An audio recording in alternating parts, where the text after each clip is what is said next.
just want to point that out. Hello. Hello. How's everybody on a Monday? Right away, good.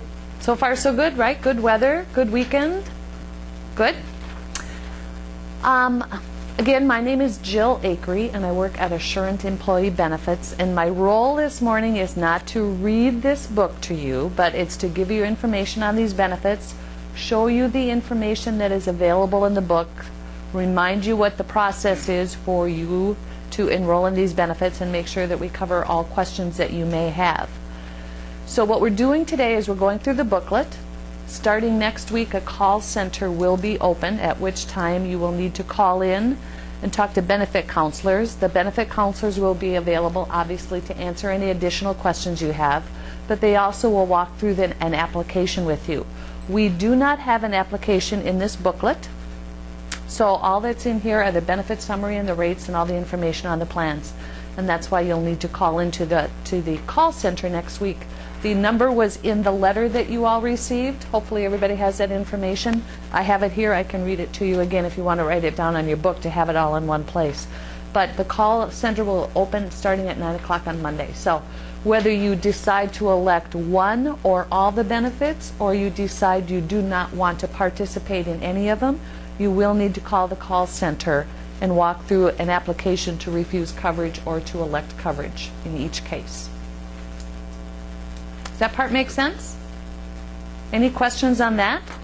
How long is that enrollment open? Is it just through next week? Is it Through the 31st, which I think is Friday, isn't it? Yeah, just Yeah. straight Monday. Yep, Monday through Friday. And as long as I have it in front of me, let's give you that number. The number to call into again is 888-247-1142. And again, that starts next Monday at 9. Last four. 1142. 888-247-1142.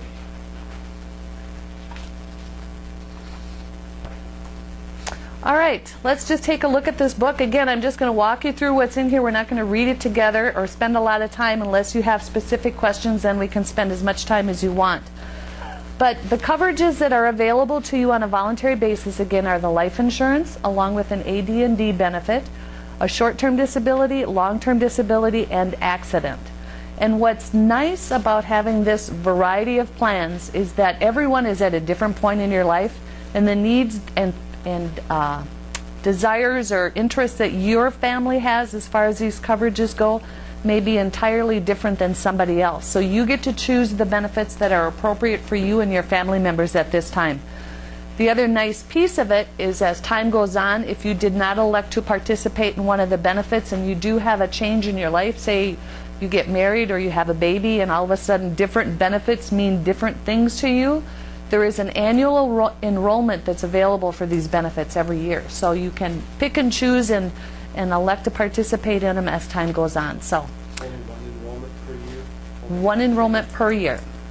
Yep. Unless there's a life event, like if you get married or have a baby or something, then some of the benefits will be open to you again at that point with that change. And open to employee renters. Right. So if you do have that life event, talk to Jamie. She'll walk you through what's available to you. Are you the right person? Okay. All right, so life insurance. We all kind of get what life insurance is, right? This is term life insurance. It's voluntary. You can elect the amount that is appropriate for you. The minimum benefit is a $20,000 benefit. The maximum benefit is 5 times your annual income, or somewhere in between those numbers in increments of $10,000. So it's a $20,000, $30,000, $40,000, $50,000. The good news during this initial enrollment is that we're going to guarantee the first $130,000 of life insurance for you as an employee with no medical underwriting. Just have to check the box, sign the form, and turn it in. For spouses, we're going to guarantee the first $50,000, and for kids, it's a $1,500 or a $10,000 policy. So you as the employee can have 5 times your annual salary to a max of $500,000. We're going to guarantee the first $130,000.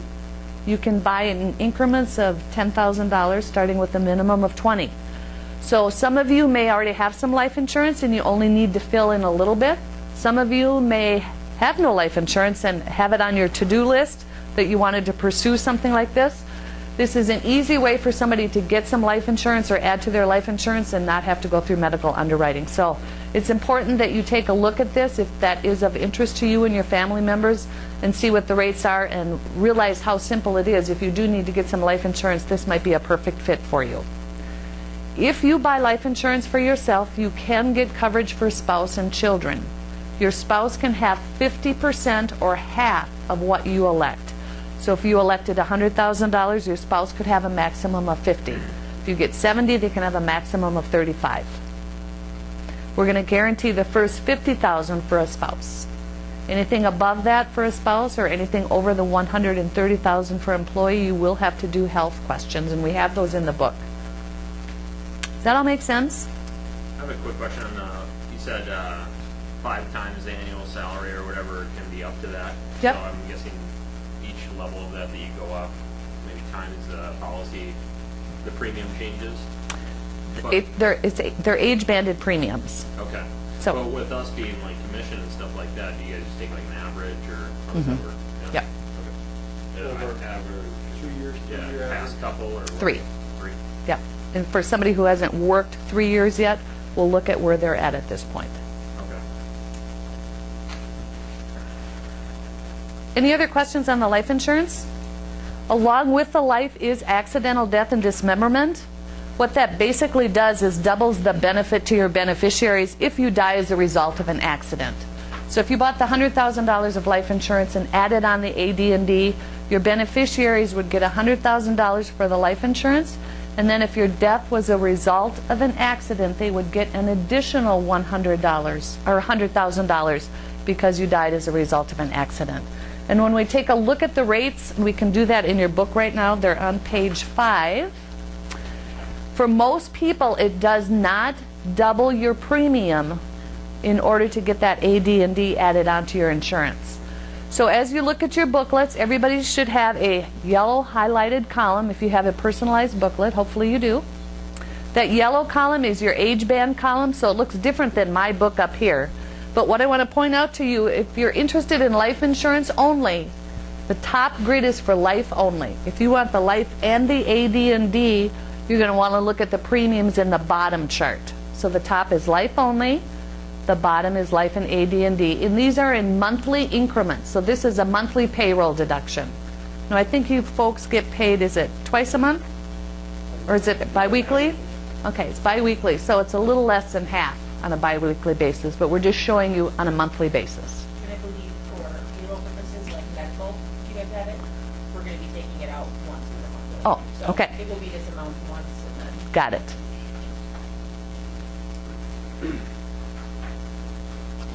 So if you flip the page over, we then have the rates for the spouse and the children. And I just got my foot caught in the cord, sorry. Perhaps I'll stand still now. Again, your spouse can have 50% of whatever you elect. And for children, it's a $1,000, $5,000, or a $10,000 policy. To get a $10,000 policy for a child with that AD&D would be $2.08. That's one child or that's 6 children. It is a flat rate. It's not a per child rate. So it'd be $2.08 whether we're covering a $10,000 policy for one child or for 6 children. It's a flat rate. Your child does have to be born. So when that life event happens, you're calling Jamie if you want to start it at that point.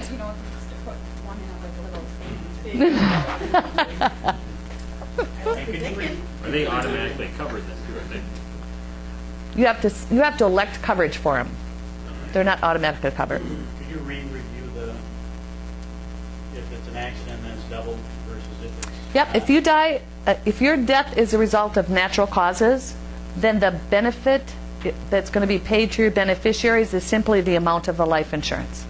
If you've added on that AD&D component to your election and you died as a result of an accident, it doubles the benefit amount paid to your beneficiaries. But if you died in an accident, you only have a term, you only have a life insurance, is it still covered?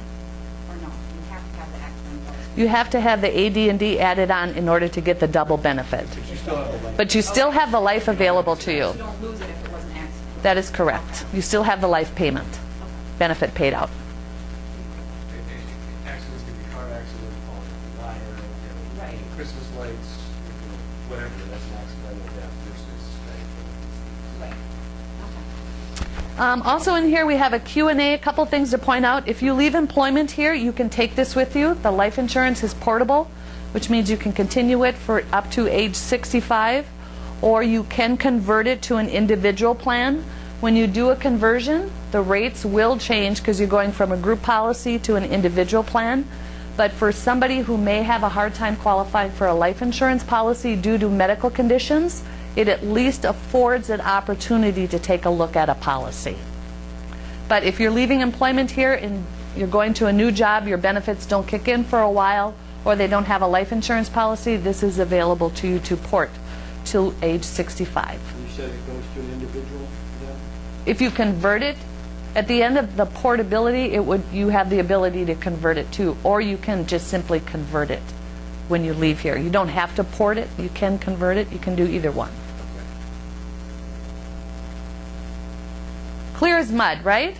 So remember the guarantee issue. The other advantage of this plan is if you get into the plan under the guarantee issue amount, meaning under the $130,000, each year you can increase your coverage by $10,000 and still not have to answer health questions until you hit that threshold of $130,000. So for somebody who wants to get the plan, they can get in. What it does, it ensures your insurability down the road. So if you start out at a lower amount and you build it by $10,000 each year, if something would change in your medical condition where you would not qualify for a life insurance policy, you're already in this plan and you still have the opportunity to increase the amount of the coverage if you want to, even if there's a change in your medical condition. So this plan offers a lot of flexibility. Pre-tax? These would be paid with post-tax. Yeah. Now, are you two married? Is that correct? And this applies to any married people here. You can buy coverage for yourself, but you cannot cover each other for spouse coverage. But the good news is, as individual employees, you get a higher guarantee issue. You get a higher guarantee issue. And then if you have children, one of you can cover the kids. Okay? Any questions on the life? All right, the other two that are to talk about next are the disability insurances. There's a short-term plan and a long-term plan. Basically, how we look at disability insurance, it's an opportunity to provide income to you if you cannot work due to an injury or illness. It's paycheck protection. Earning a living is one of the biggest assets we can provide to our family, and if we become injured or we become ill and cannot work, that's going to have a big impact to our family. Some of us have that 3-month emergency fund set away. Some of us don't. Some of us have it and then we don't, and then we get it again. We all know what we're supposed to do. We all are not able to or haven't done it yet. So if you were suddenly without income tomorrow, what would happen to you and your family? Do you have a plan in place? What's going to happen? The bills still need to be paid. Depending on what your situation is, some of us are going to be more prepared than others. But this plan, the short-term and the long-term, allows you to set up a plan, make you stop and think for a second, how am I going to take care of things? The short-term disability, again, is a voluntary, or they're all voluntary benefits, but the short-term allows you to select a maximum of 60% of your weekly pay as a benefit that would be paid to you if you cannot work due to an injury or illness. Again, it has flexibility. The minimum election is $100 a week. The maximum is 60% of your weekly pay. Now, these books have personal information in. I should have told you that right from the beginning. I apologize. So make sure you keep track of this book because it does have your personal information in. But in your booklet, we've identified for you already on page 9, most likely, what your maximum benefit is that's available to you. So we've listed your minimum and maximum. Again, you can choose something in between. On the chart, you should have a highlighted yellow column telling you what your monthly premiums are. But again, you can choose the amount that's appropriate for you. Our plans do offer you that flexibility. Maybe you need some additional income, but you have a 2-income family, so you don't need the max. Some of us may want the max, some of us might want to just get in the plan at the minimum election. And again, no, next year, if you want to increase it, if you are not at your maximum, that's when you'd have that opportunity to do that. The plan is set up to start on the 8th day of an injury or illness, so the first 7 days would be your qualifying period, and it goes to a maximum of 12 weeks. The biggest thing, I think, to understand in a short-term disability is how do you qualify for it. There's two different tests that we apply. It's an earnings test or an occupation test. The occupation test says due to your injury or illness, you are not able to perform one material duty of your job. And if that's the case, then you're going to qualify for the benefit under an occupation test. And I know this doesn't apply to your business, but here's my simple example. If I had a job that I needed to climb a ladder every day, and I broke my leg and had a cast from my ankle to my hip, I would not be able to climb my ladder. I may be able to do all the other aspects of my job, but if I cannot climb that ladder, I'm going to qualify for the benefit because I cannot do one material duty of my job. That's in its simplistic form. The other test we have is an earnings test, and the earnings test says if you cannot earn at least 80% of your weekly pay because of your injury or illness, then you can qualify for this benefit. And the simplest way for me to explain that to you is if somebody becomes ill, they can come in and work and they can do their whole job, do every aspect of their job, but because of their illness, they're reduced down to 2 or 3 days a week.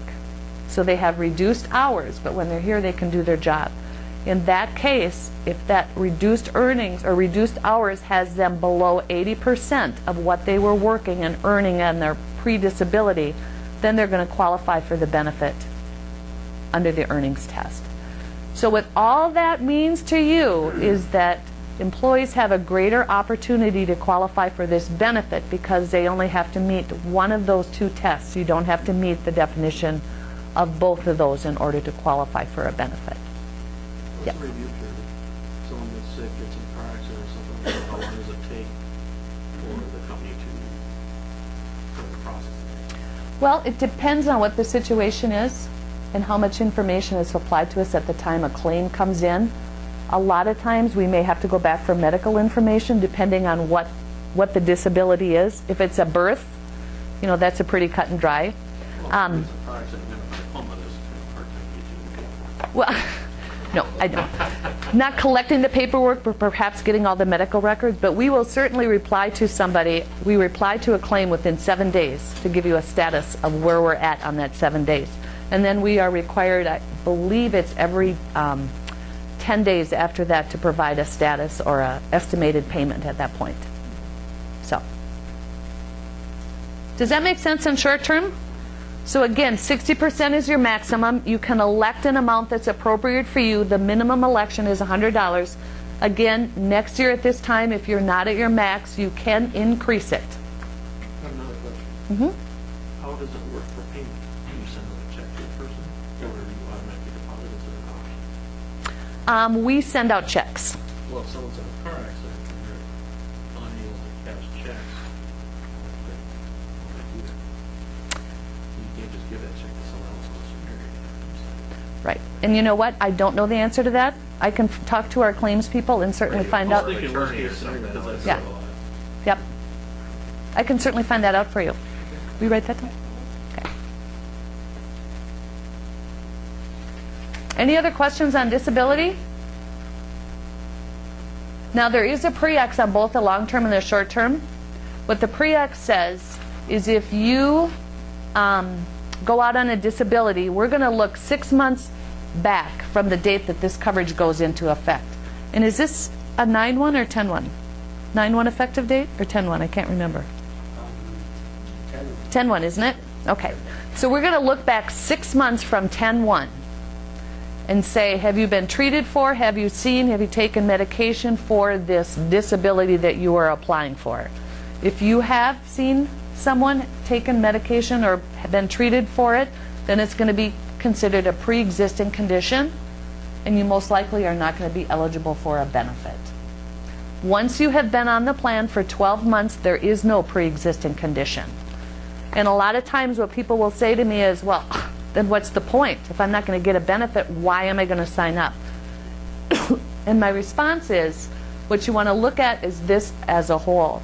You may have a pre-existing condition right now that's not going to allow you to qualify for a benefit, but there could be something else that does happen to you that you would qualify. If I have diabetes, they're going to look back and say, have you been treated for it? If I go out on a claim for my diabetes, I'm going to be treated for that. So it's going to fall under that pre-existing condition. But if I fall down the steps and break my leg, I'm going to get a benefit for that. So there are other situations that can happen that I would need to get income for if I cannot work, that's separate from what may be a pre-existing condition. In that case, if you had diabetic episode and fell down the stairs. Again, I don't work in claims. I'm just. I know. Theoretically, Yep. because I've gone through the Yep. education on insurance and there's a lot of that stuff. Yep. A lot of outs. Well, Assurant Employee Benefit does a great job of paying claims, and we're not looking for outs. And I know a lot of insurance companies can say that, but I am certain that you would support our claim that Assurant does a good job. That may be an extended. That's not where I'm going with Yeah. it. I'll just ask. Yep. So yes. Then after 12 months, Or 12 weeks. or you're 12 months of being Oh. on planned and diabetes, if you had something that you became disabled, then it would be covered. That's correct. Then there would be no longer a pre-existing condition. So you have to make it through a year. Right. So then everything is covered.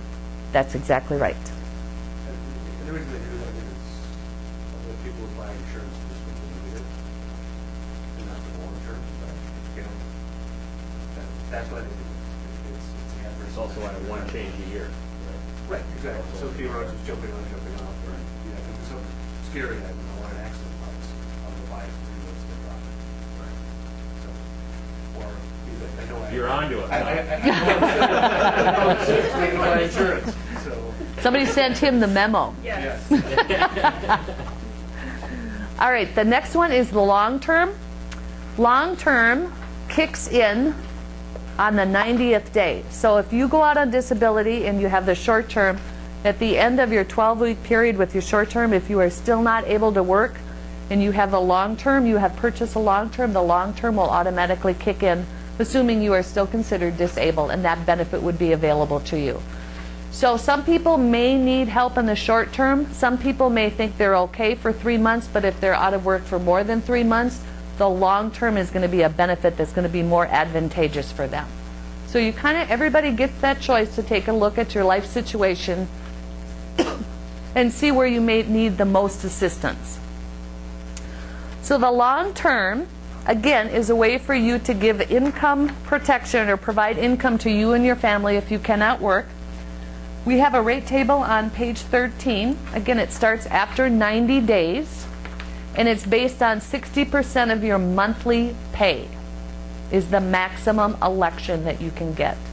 So the minimum is a $500 a month election. The maximum is 60%.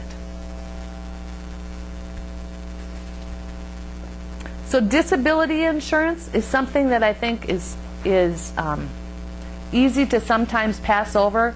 But if you know somebody who has found themselves in that situation, a friend or a family who has been out of work, you can recognize the value that something like this can provide to you and your family.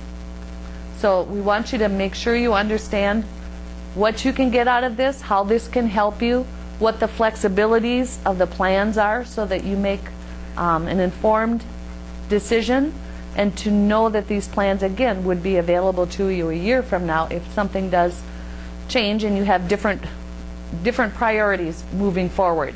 Having that baby, is this your first baby? Oh, so you know what it means. So now, couldn't she sign up for short-term disability? Or is that considered, well, it's pre-existing? That would be at this pre-existing. point. Yep. But like if we're planning on having another one, then we'd be like... Is this news to you? Right? before the first doctor appointment, fill out some paperwork, right? Okay. Yep. You get any kind of, I guess, a decrease in cost if you stack benefits, they go short and long-term disability? No. Nope, because these are both voluntary, so you can choose which ones, but there is no stacking on that. So what if you get put on bed rest and you go, like, and I can't work? It would still be pre-existing.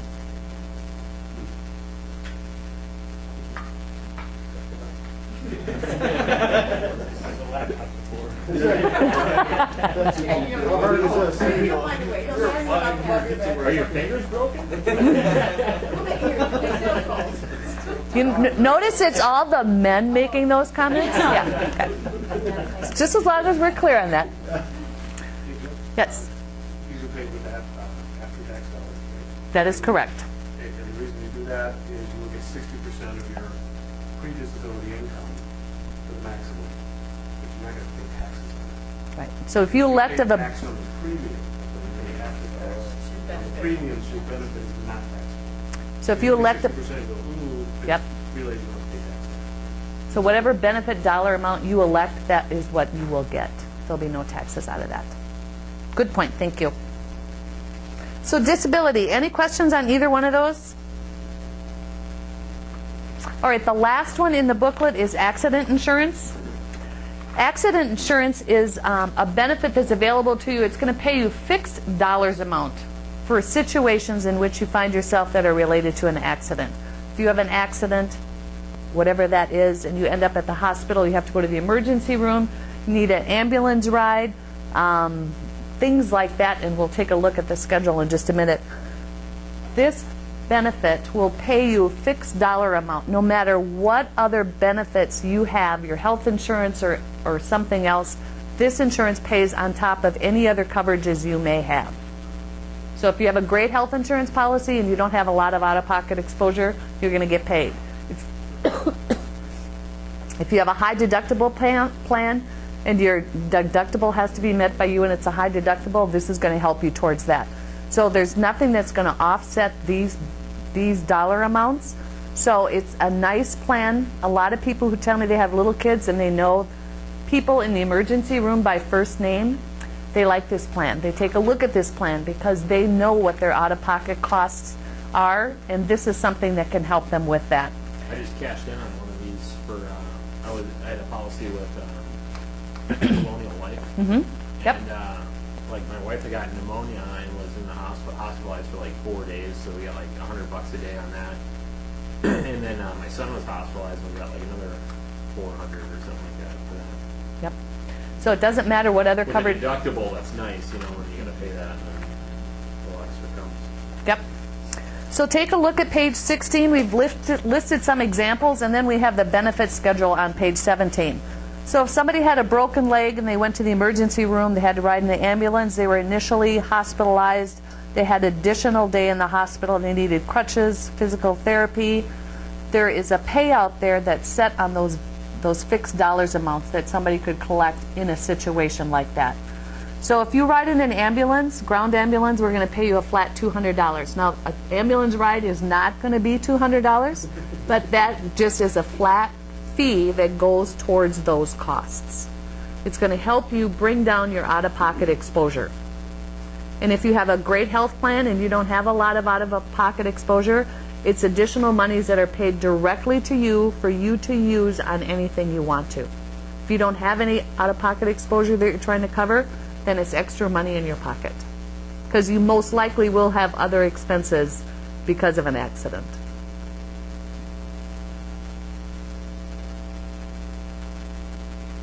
So we do have the rates on page 16 for coverage for yourself only at $17.25 a month. For you and family members, $31.64 a month or something in between there, depending on what the makeup of your family is. Assurance employee benefits, we just went to a high deductible plan. This suddenly looked a whole lot better to me than when I had a different health plan. So as we go through time and as you go through perhaps changes with your medical insurance, keep in mind that the plan like this can be very valuable to you should something happen. Now, if we decide to exercise that one change a year or whatever, how long does that take to go into effect? It goes into the effect on the anniversary date. So it would be October 1st Oh, okay. every year. Okay.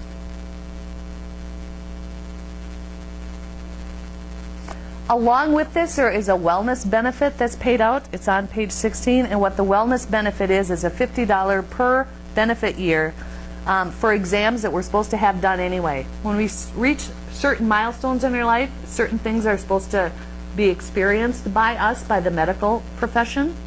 We're supposed to have some blood work done, colonoscopies, things like that. So this pays a $50 benefit once a year for those things that we're supposed to be doing anyway.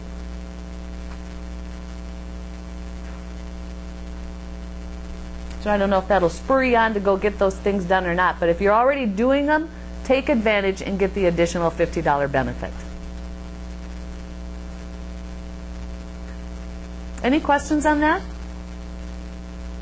So again, you can elect to participate in one of them, all of them, none of them, whatever fits best with your family members.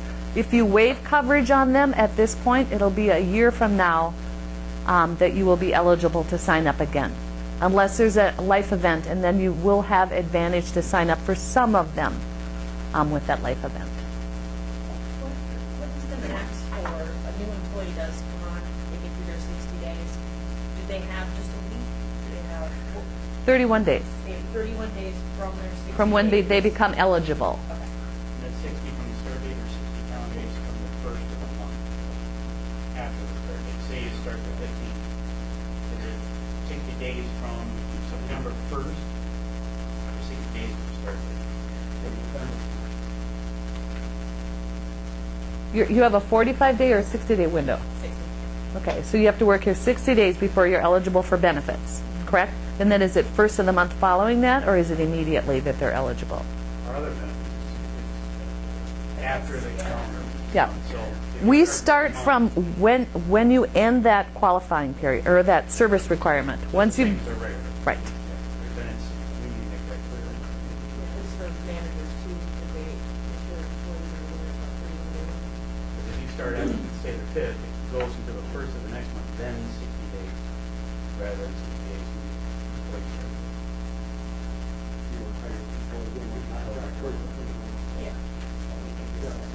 Right. Any other questions? Again, call into the call center next week. Everybody needs to do that. They will answer any additional questions you may have once you review this.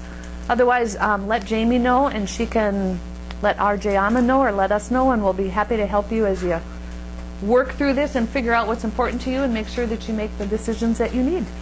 I appreciate your time. We'll hang around for a few minutes if anybody has individual questions, but have a great Monday. Thank you. Thanks. Thanks for coming out. Thank you. Muffins.